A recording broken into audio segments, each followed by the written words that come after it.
மூசா கேட்கிறார், கடைசியாக சொர்க்கம் நுழையக்கூடியவனுடைய பாக்கியம் என்ன? அந்த அடியான் கடைசியாக வருவான்.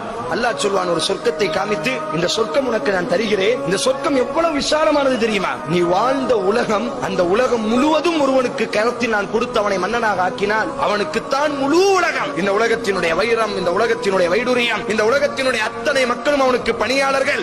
அவன் மூச்சு விட்டால் தான் பேச முடியும். அவன் தான் இந்த உலகத்தினுடைய மன்னன் என்று இருந்தால் நீ ஏற்றுக்கொள்வாயா? அந்த மாதிரி இந்த சொர்க்க நான் உனக்கு தார, நீ போதுமா? உனக்கு ரப்பி போதும் யா அல்லாஹ், எனக்கு போதும் யா அல்லாஹ், இதுக்கு மேல எனக்கு எதுவுமே வேண்டாம், போதும், இது போதும். ஏன் போதுங்கிறாய்? வமிஸ்லுஹு வமிஸ்லுஹு வமிஸ்லுஹு வமிஸ்லுஹு வமிஸ்லுஹு. நீ வாழக்கூடிய அந்த உலகத்தை மாறி, அந்த உலகத்தை மாறி, அந்த உலகத்தை மாறி, அந்த உலகத்தை மாறி, அந்த உலகத்தை மாறி 5 மடங்கு நான் உனக்கு தாரேன். போதுமா? போதுமா? உன் உள்ள சமாதானம் அடையுமா? ரப்பி போதும் யா அல்லாஹ், போதும் யா அல்லாஹ்.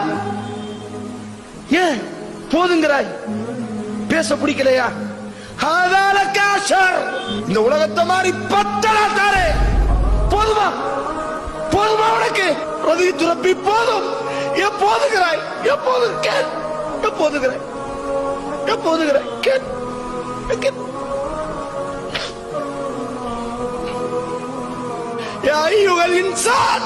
மனிதனே, மோகர்ரக பிரப்பிக்கல் கரீம்.